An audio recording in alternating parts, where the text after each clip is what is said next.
Je m'appelle Larna, j'ai 24 ans, je suis attachée de presse dans une maison d'édition et je pratique le jiu-jitsu, je fais aussi du tricot et je lis énormément de livres liés à mon travail. J'ai accepté parce que je me reconnais dans la parole de la marque et du coup j'ai décidé de répondre au sondage dans le but de représenter tous les corps, porter un message d'une seule et même voix avec plusieurs personnes, plusieurs femmes complètement différentes, avec des parcours différents.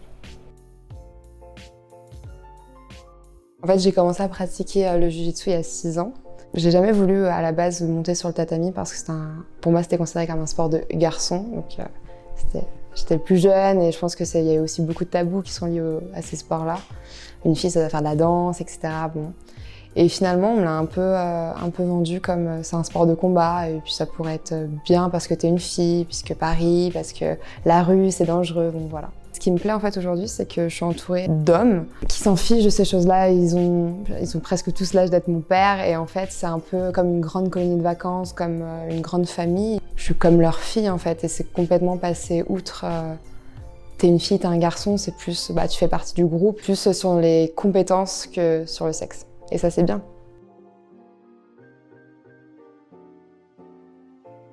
Est-ce que je me sens plus en sécurité grâce à ce sport-là, grâce au jiu-jitsu? Je dirais oui et non. Moi, mon professeur m'a toujours dit, si un jour il t'arrive quelque chose, tu cries et tu cours.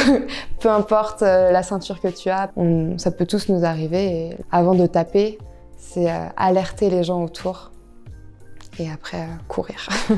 J'essaye toujours de me dire, quand je marche dans la rue seule le soir, garde la tête haute en fait, parce que justement, si toi tu te sens en sécurité, peut-être, je me dis toujours que les gens auront peut-être plus de difficultés à venir t'aborder. C'est pas tout le temps le cas, c'est pas tout le temps la réalité, mais justement garder ce côté un peu de contrôle et de confiance, je pense que ça aide en fait à continuer d'avancer et à avoir moins peur.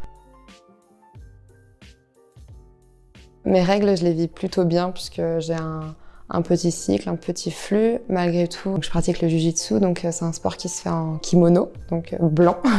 C'est toujours un stress supplémentaire de devoir pratiquer en ayant ces règles parce que on n'a pas vraiment le droit à l'erreur quand on a un kimono blanc et la tâche sera tout de suite perceptible, surtout que voilà, donc c'est un sport de combat, on bouge beaucoup, donc il y a toujours ce moment où on se dit « Ah mince, peut-être que ma serviette a bougé » ou « Peut-être que mon tampon est plus aussi absorbant qu'au début ». Moi, je suis pas très adepte des tampons et donc la serviette fait qu'on n'est jamais vraiment tout à fait dans ce qu'on fait parce qu'il y a toujours cette petite voix ou cette petite charge mentale qui se dit « Ah, peut-être que là, je devrais me remettre ou me replacer ».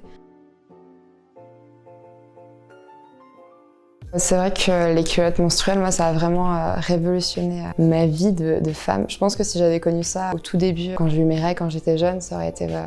J'aurais vécu cette période beaucoup plus sereinement. J'avais des vrais problèmes avec les tampons, j'arrivais pas à les utiliser et à tel point que je pense que le premier que j'ai réussi à mettre, j'ai gardé l'applicateur en fait à l'intérieur. Ça me paraissait tellement compliqué. Alors qu'en fait, juste... Tu mets une culotte le matin, tu n'y penses plus de la journée et souvent, moi je file au sport après le travail et je change pas en fait. Je mets mon kimono, j'arrive sur le tatami et c'est fini. Il n'y a pas de « Ah, faut que j'aille me changer, ah, j'ai pas le temps ». Et je suis vraiment beaucoup plus sereine au niveau de la tâche aussi. Le message que je voudrais faire passer de manière générale, c'est plus l'acceptation de soi en fait. Moi, toute ma vie, j'ai été complexée parce que j'étais plus grande que toutes mes copines dans ma classe ou plus costaud et que justement je voulais pas pratiquer du judo. J'étais déjà costaud donc je voulais pas être en plus assimilée à cette fille. Garçon manqué, ce genre de choses. Enfin, je pense que quand on est petite, on a juste envie de rentrer dans le moule. Si je devais me donner un conseil pour la moi d'il y a 10 ans, ça serait juste accepte-toi. Il faut d'abord que toi tu t'aimes pour que les autres puissent t'aimer. Je pense que le fait déjà d'avoir confiance et de s'assumer, c'est un grand pas pour la suite. De savoir ta valeur avant de pouvoir demander aux autres de t'estimer, quoi.